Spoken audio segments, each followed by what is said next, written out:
I never thought the man I'd loved for 8 years would destroy me over a text message I wasn't supposed to see. But here's what Ryan didn't know when he chose my best friend over me. I owned 70% of his company.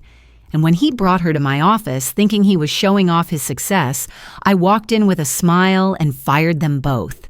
His face? Absolutely priceless. Let me take you back to where this all started. Picture this. Madison Cooper, successful businesswoman. Beautiful home in Westchester. 8 years of what everyone called the perfect marriage. Ryan Mitchell. Tall, charming, the kind of man who looked good in a suit and knew exactly how to work a room. We had the dinner parties, the weekend getaways, the Instagram-worthy moments that made other couples jealous. That Tuesday night should have been like any other. I'd made Ryan's favorite, herb-crusted salmon with roasted vegetables. The dining room was set with our wedding china, candles flickering between us. But something was off. Ryan kept checking his phone, that nervous energy radiating from him like static electricity. Every buzz made him jump. "Work emergency," he muttered, not meeting my eyes. "New client being difficult." I nodded, cutting into my salmon. But here's the thing about being married to someone for 8 years. You know their tells. Ryan's jaw tightened when he lied, always had, and right now it was clenched so hard I worried about his dental work. Have you ever had that feeling in your gut when something's just wrong? That's what was crawling up my spine as I watched my husband scroll through messages, his face lit by that blue glow, completely forgetting I existed. "Everything okay?" I asked, keeping my voice light. "Yeah, just, you know how it is." Except I didn't know how it was, because the difficult client was texting him at 9 p.m. with messages that made him smile. Actually smile. In a way, he hadn't smiled at me in months. I didn't know it then, but that work emergency had a name. Jessica Hayes, my best friend, the woman who'd been my maid of honor, who knew I preferred vanilla over chocolate, who I'd called crying when my mom died 2 years ago, the woman I trusted with everything. But I'm getting ahead of myself. The next morning, Jessica showed up at our house. Just dropped by, she said, to check on me because I'd seemed stressed lately. Funny thing about stress, it has a way of making you notice details you normally miss, like how Jessica suddenly couldn't look Ryan in the eye, how she kept fidgeting with her wedding ring, the one from her marriage that had ended 6 months ago, how Ryan excused himself to take a work call the moment she arrived, but I could hear him in the kitchen, his voice low and intimate. "Madison, you look tired," Jessica said, settling onto my couch like she owned it. "Are you sleeping okay?" I know you've felt this before, that moment when someone's asking about your well-being but their eyes are scanning for weakness, looking for cracks they can widen. "I'm fine," I said, watching her carefully. "Just busy with work." "Oh, right, your little consulting thing." She waved dismissively. "Must be nice to work from home, set your own hours. Very flexible." Little consulting thing. 8 years of friendship, and she had no idea what I actually did for a living. But then again, I'd never told her. Never told anyone, really. Some secrets are worth keeping. If you were sitting where I was, watching your husband and best friend avoid each other with the intensity of guilty teenagers, what would you do? Would you confront them? Demand answers? Or would you do what I did? Smile, offer coffee, and start planning? Because here's what Jessica didn't know as she sat on my couch, subtly fishing for information about my marriage. Here's what Ryan didn't know as he paced the kitchen, whispering into his phone.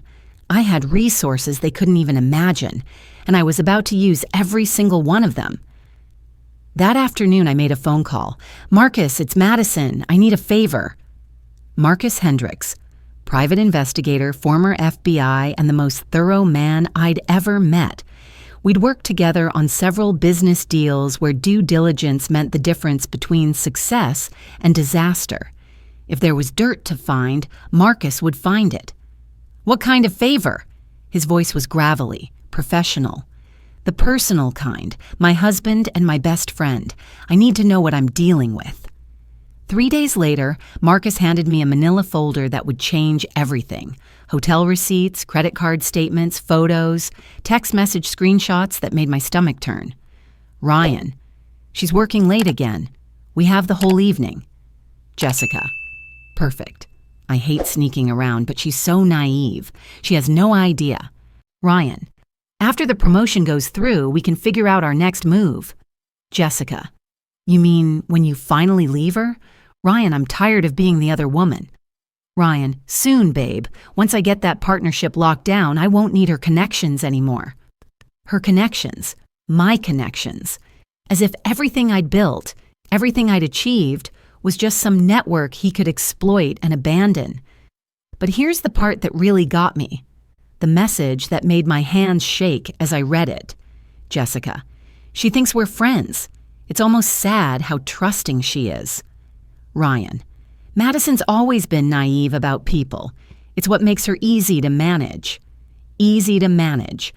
8 years of marriage, and my husband thought he was managing me. I sat in my car in the parking garage, staring at those words until they blurred. Easy to manage. The woman who'd built a business from nothing. The woman who'd made strategic investments that turned thousands into millions. The woman who'd been pulling strings they didn't even know existed. Can you guess what my secret was? What Ryan had been too arrogant to notice in 8 years of marriage? Because here's the thing about being underestimated. It's the most powerful weapon you can have. While Ryan was thinking he was managing his naive little wife, and while Jessica was pitying my supposed ignorance, I was sitting on information that would blow their minds. You see, that little consulting thing Jessica had dismissed so casually, it wasn't consulting, it was private equity. And that quiet, supportive wife who let Ryan take credit for his success, she was the silent partner who owned 70% of Cooper Industries, the company where Ryan worked as chief operating officer, the company where Jessica had just been promoted to marketing director. My company. Ryan thought he'd been climbing the corporate ladder through his own brilliance. He thought his success, his corner office, his generous salary, he thought he'd earned it all. What he didn't know was that every promotion, every raise, every major decision had crossed my desk first. I was the anonymous investor who'd saved Cooper Industries from bankruptcy 5 years ago. I was the silent partner who'd approved their expansion into 3 new markets. I was the mysterious M. Cooper whose signature appeared on all the major contracts. And tomorrow, Ryan was planning to bring Jessica to his office, my office, to show her around his domain. I closed the folder and started my car. Time to pay a visit to Cooper Industries. Time to remind my husband and my ex-best friend exactly who they were dealing with. Because while they'd been playing house with my heart, I'd been playing chess with their entire future. And guess what? Checkmate. The next morning, I stood in front of my closet, choosing my outfit like a general selecting armor. Black Armani suit. The one that made me look like I could buy and sell souls. Christian Louboutin heels that clicked with authority on marble floors. Hair pulled back in the kind of chignon that screamed boardroom. I wasn't Madison, the betrayed wife, today. I was Madison Cooper, CEO and majority shareholder of Cooper Industries. My phone buzzed. A text from Sarah Chen, my HR director, one of the few people who knew my real identity. Sarah. They're both here. Ryan's giving her the executive tour. Should I prepare the conference room? Madison. Yes, and Sarah. Make sure security is ready. Sarah. It's going to be a good day. You have no idea, I thought, sliding my phone into my purse. The drive to downtown Manhattan gave me time to think. 8 years ago, I'd met Ryan at a charity gala. He was charming, ambitious, working his way up at a mid-sized consulting firm.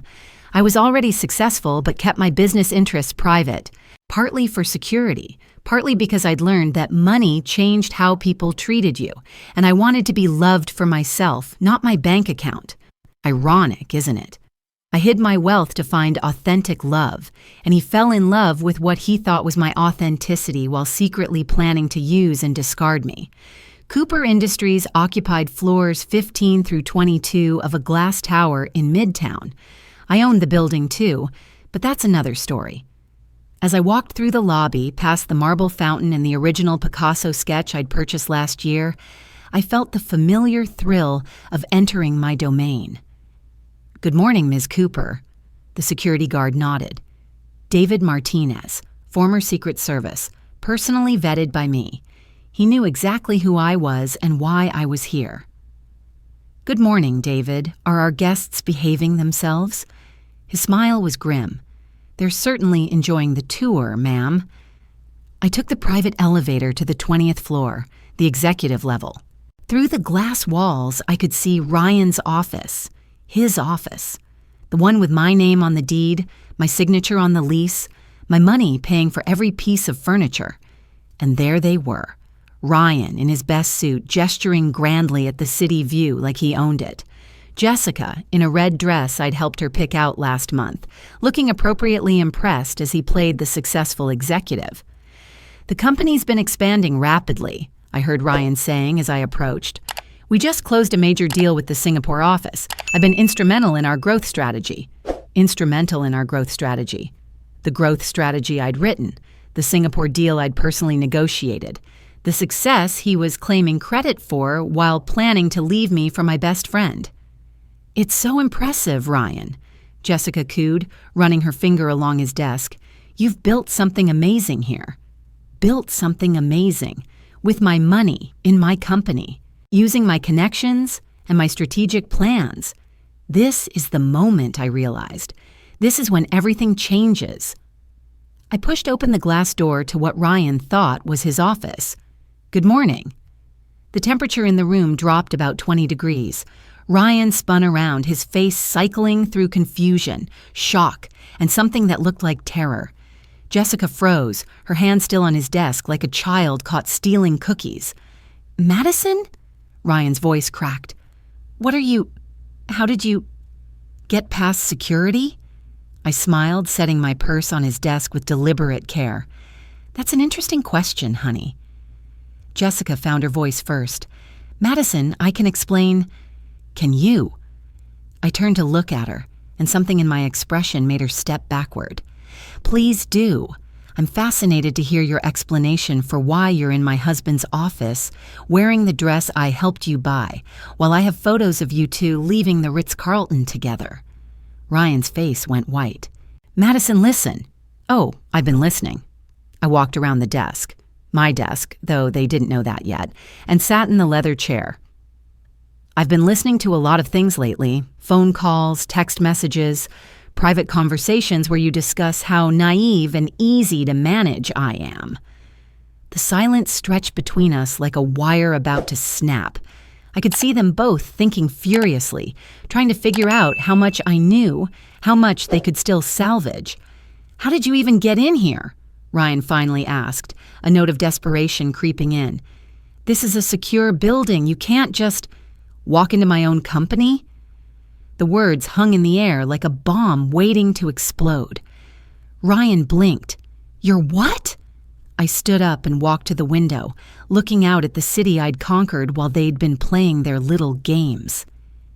"Tell me, darling, in all your years of working here, have you ever wondered who the mysterious M. Cooper is? The silent partner who owns 70% of this company? The investor who saved Cooper Industries from bankruptcy?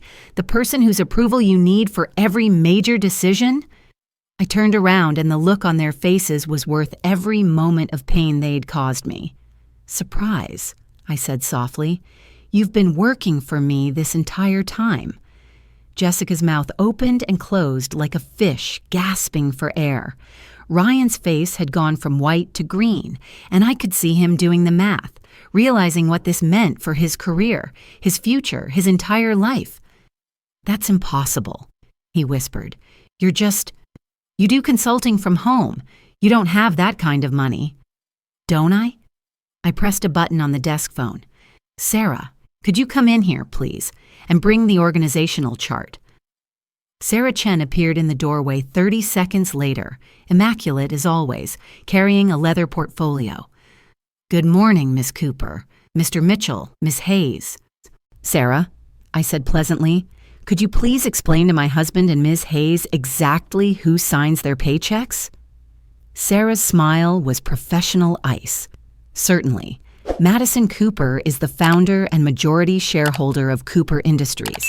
She established the company in 2010 with initial capital of $2 million and has grown it to its current valuation of $800 million.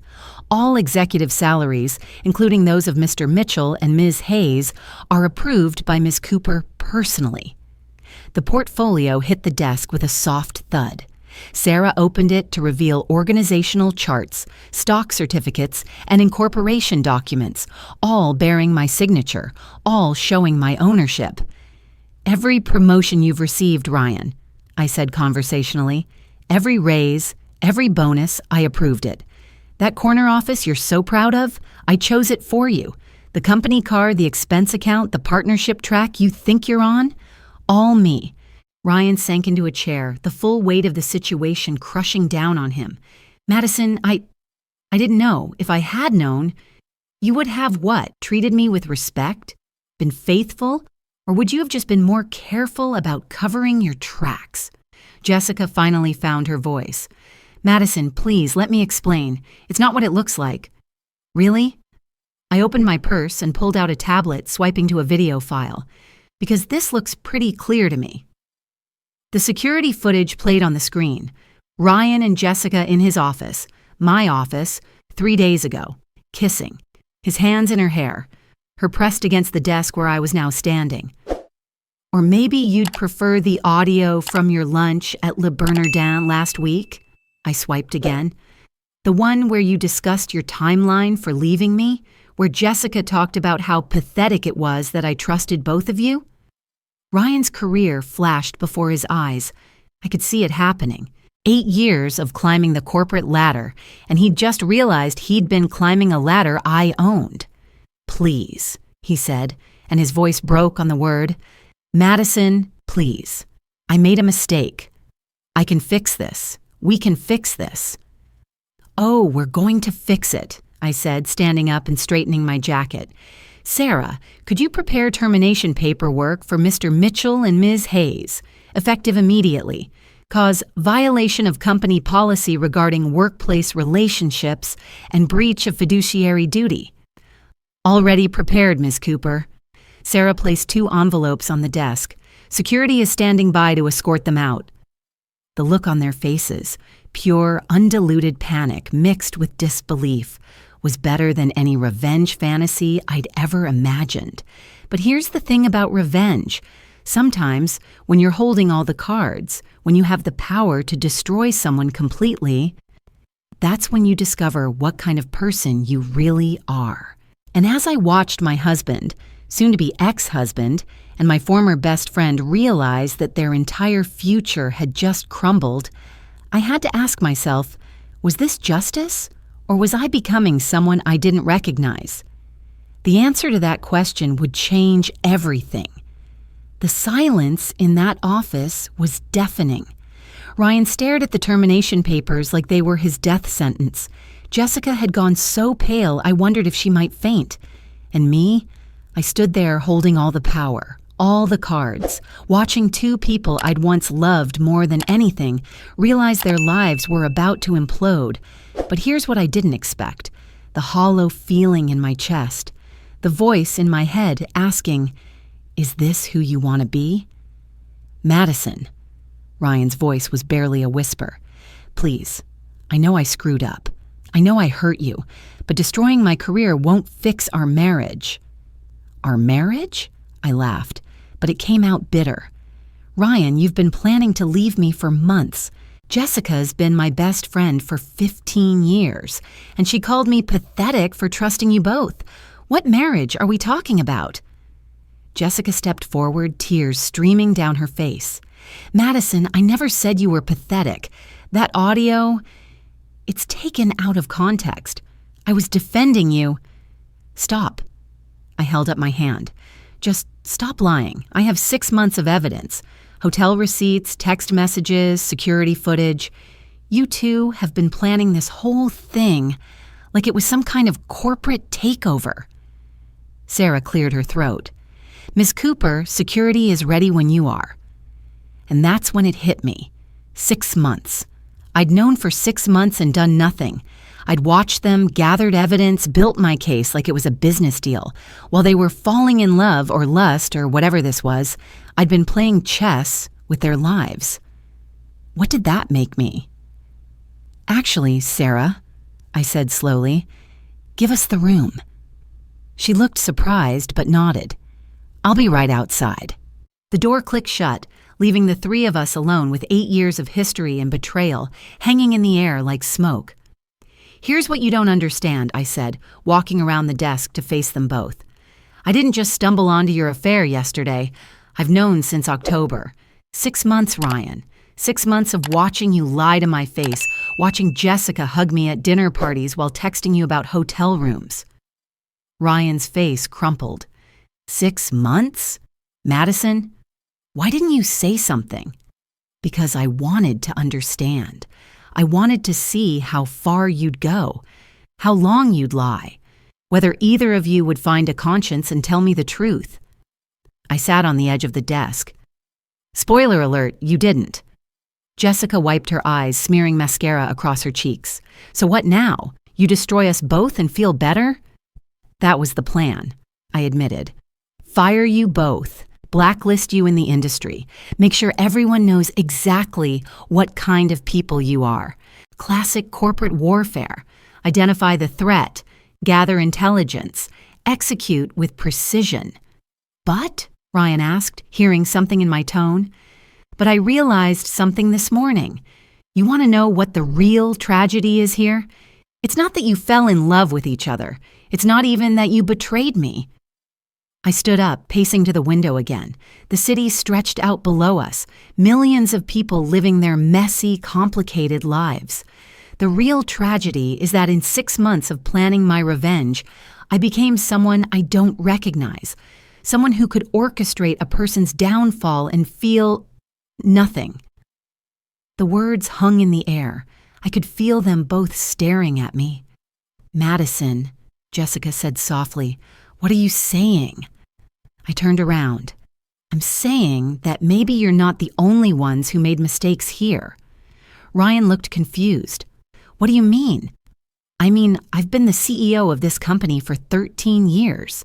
13 years of making decisions that affect hundreds of employees, their families, their futures.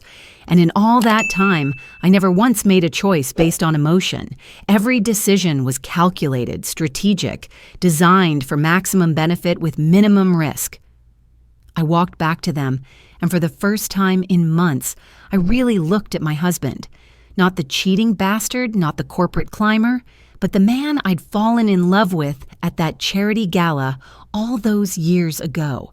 When did I stop being Madison and become just the CEO?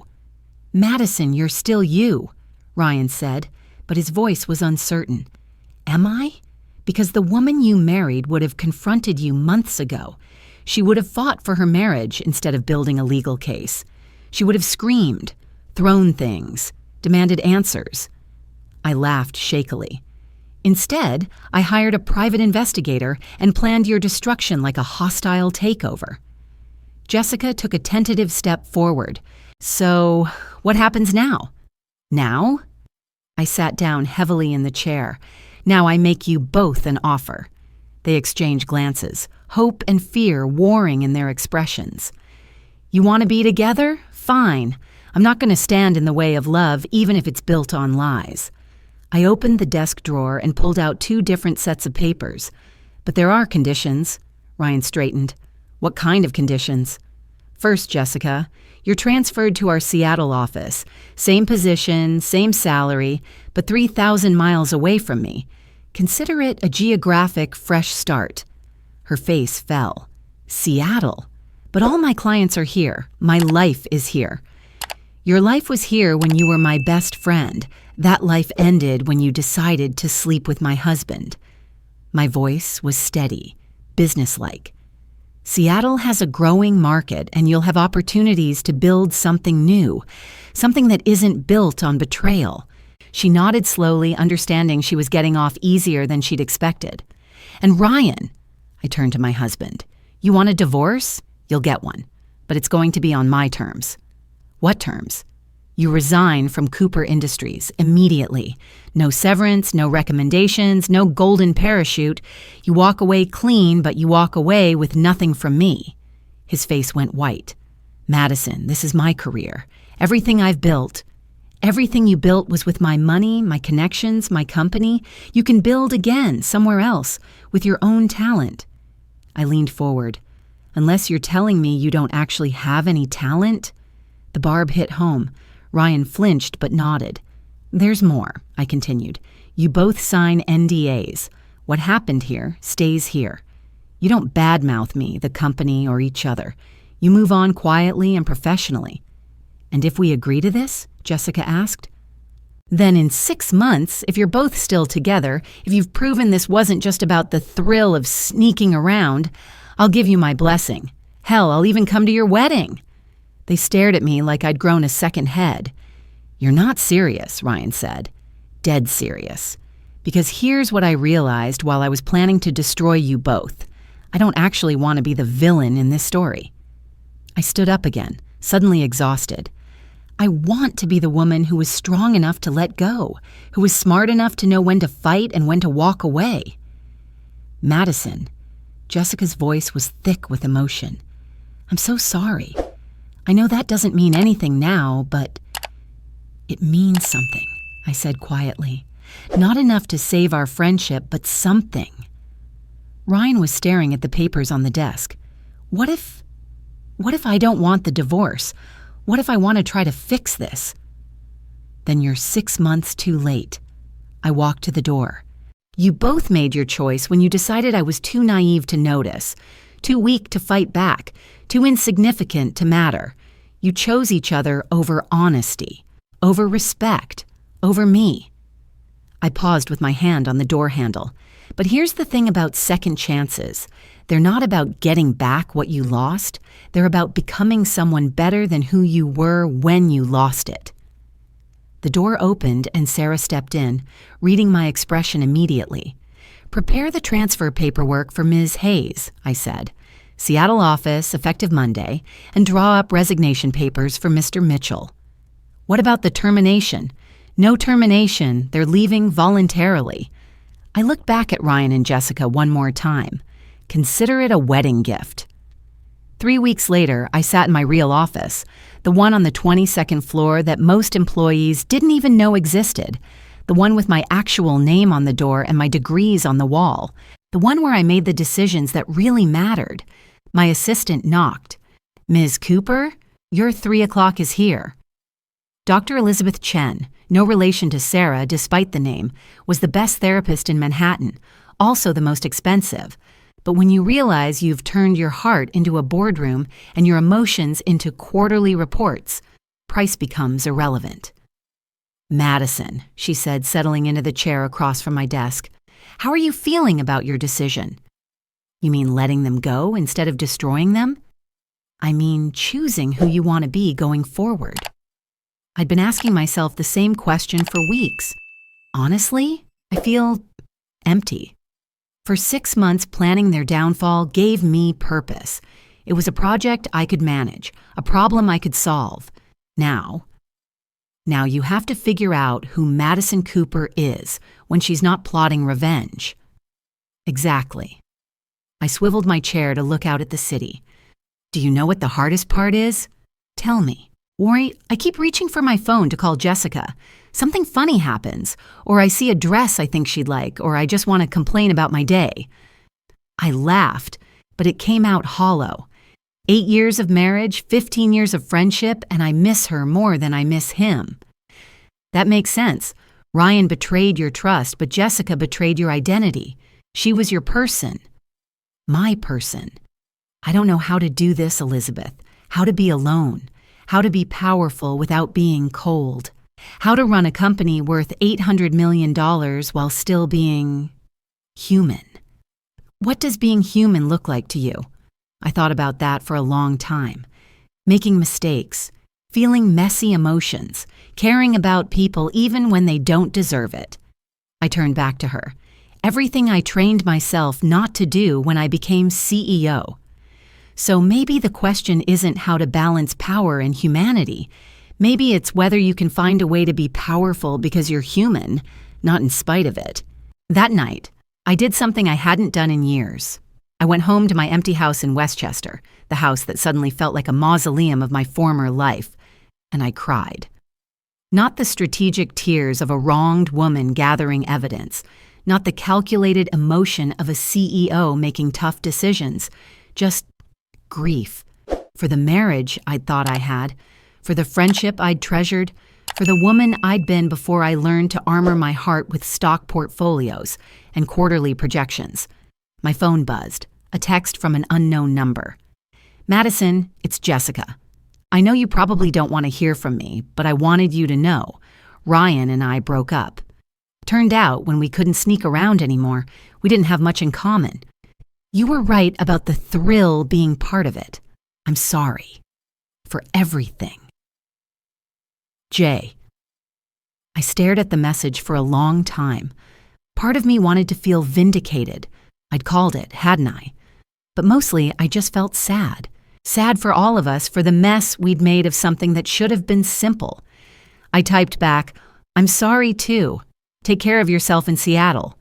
Her response came immediately. "I miss you. I know I don't have the right to, but I miss my friend." "I miss you too," I admitted. "Maybe someday that will matter more than what you did. Not today, but someday." "I hope so. You deserve better than what we gave you." "We all do," I replied. Then I deleted her number and blocked it. Not out of anger, but out of necessity. Some bridges you burn, others you just stop crossing. 2 months later, I was back in Dr. Chen's office, but this time it felt different. "You look lighter," she observed. "I feel lighter. I made a decision." About? About what kind of CEO I want to be, what kind of woman I want to be. I leaned forward in my chair. "I'm implementing new policies at Cooper Industries. Mandatory paid family leave, on-site childcare, mental health support for all employees." Elizabeth smiled. "Those are wonderful initiatives. What prompted them?" I realized that for 13 years, I've been running my company the way I learned to run my life, with perfect control and minimal emotional investment. But people aren't spreadsheets. They're messy and complicated, and they need more than just a paycheck. And what do you need? I need to remember that being strong doesn't mean being invulnerable. That being successful doesn't mean being isolated. I paused. I need to stop treating my heart like a hostile takeover target. That's beautiful, Madison. How does that look practically? Well, for starters, I'm promoting Sarah Chen to COO. She's brilliant. She understands the company culture I want to build, and she'll make sure I don't disappear back into my ivory tower. And personally? I laughed, and for the first time in months, it sounded genuine. Personally, I'm learning to be okay with not having all the answers, with being vulnerable, with the possibility that I might get hurt again. That takes courage. Yeah, well, turns out courage isn't the absence of fear. It's the willingness to keep going despite it. 6 months after that terrible day in Ryan's office, I stood in the same spot, but everything had changed. The office had been redecorated, less corporate intimidation, more collaborative workspace. Sarah's nameplate was on the door now, and I was finally learning to be both Madison the CEO and Madison the woman. My phone rang. Unknown number, but something made me answer. "Madison, it's Ryan." My stomach clenched, but my voice stayed steady. "Hello, Ryan. I wanted to call and thank you." "Thank me? For not destroying me, for giving me the chance to start over." He paused. "I got a job. Smaller company, entry-level position, but it's honest work. My work." "I'm glad," I said, and I meant it. "Madison, I need you to know. What I did, what we did, it wasn't about you not being enough. You were always too much for me, if I'm being honest. Too smart, too strong, too... everything. I felt like I was drowning trying to keep up. So you found someone who made you feel bigger? Something like that. But it wasn't real, and it wasn't fair to any of us. His voice cracked slightly. I loved you, Madison. I just didn't know how to love someone who didn't need me. Everyone needs someone, Ryan. I just needed you to see me as a partner, not a project to manage. I see that now. Too late, but I see it. We sat in silence for a moment, the weight of 8 years and all our mistakes settling between us. Are you happy? I asked. I'm learning to be. What about you? I looked around my office, my real office, the one where I was building something better than what came before, where I was learning to lead with both my head and my heart. I'm learning too, I said. That's enough for now. After we hung up, I sat quietly for a while, thinking about second chances and new beginnings, about the woman I'd been, the woman I'd almost become, and the woman I was choosing to be. My intercom buzzed. Ms. Cooper, the board meeting is ready to start. I stood up, straightened my jacket, and walked toward the conference room, where 23 people were waiting to hear my vision for the future of Cooper Industries. Our future. For the first time in my career, I wasn't walking in as just the CEO. I was walking in as myself, flawed, healing, but finally, completely human. And that, I thought, as I opened the conference room door to face whatever came next, was the most powerful thing of all. The story wasn't over. In many ways, it was just beginning. But this time, I was writing it as the full version of myself. Not just the CEO, not just the betrayed wife, not just the woman who'd learned to weaponize her vulnerability. Just Madison. And for the first time in years, that felt like enough.